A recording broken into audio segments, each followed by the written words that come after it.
what I'd like to do is go at this problem not from the point of view of the record. I mean, we really aren't taking care of records. We're taking care of people.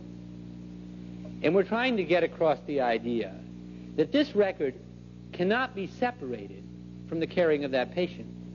This is not something, the practice of medicine over here and the record over here. This is the practice of medicine. It's intertwined with it. It determines what you do in the long run. You're a victim of it, or you're a triumph because of it. The human mind simply cannot carry all the information about all the patients in the practice without error. And so the record becomes part of your practice. And when you hear someone say, well, I know lots of good practitioners, best surgeon in the place, he doesn't keep any records at all. How do you know he's so good? Because he talks fast? Because he operates fast? No, we have to see the record. How many gastrectomies he's done? How many haven't had infections? What do the wounds look like? How many have dumping syndromes? How many have died? How many got infections? Without a record, we're not going to believe him. It's like asking somebody his golf score 3 years ago without it written down. It'll always come out better than it actually was.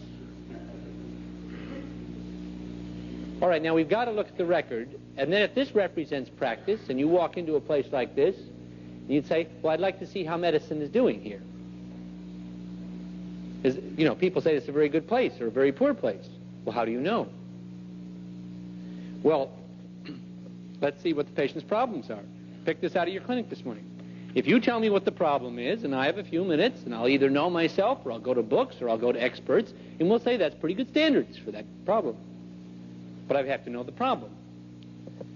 Well, the first sheet is a little sheet here that says Oakland Avenue or something. Then phenobarbital addict, impression, probable addiction. Then a scribble here. Then there's a blue sheet. And I keep leafing through all this stuff.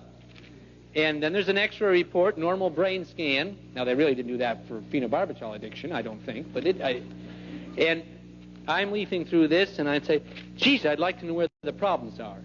And you'd say, oh, come on now, Dr. Weed, pull yourself together. You...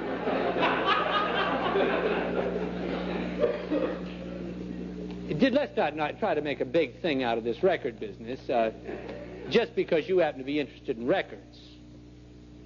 Well, you know, I'm interested in nucleic acid chemistry. I've been a biochemist a lot longer than I've been fussing around in clinical medicine. And it's not that I'm so interested in records. I'm interested in medicine. I had to use these to find out what was going on. And it's got me absolutely, you know, climbing the wall.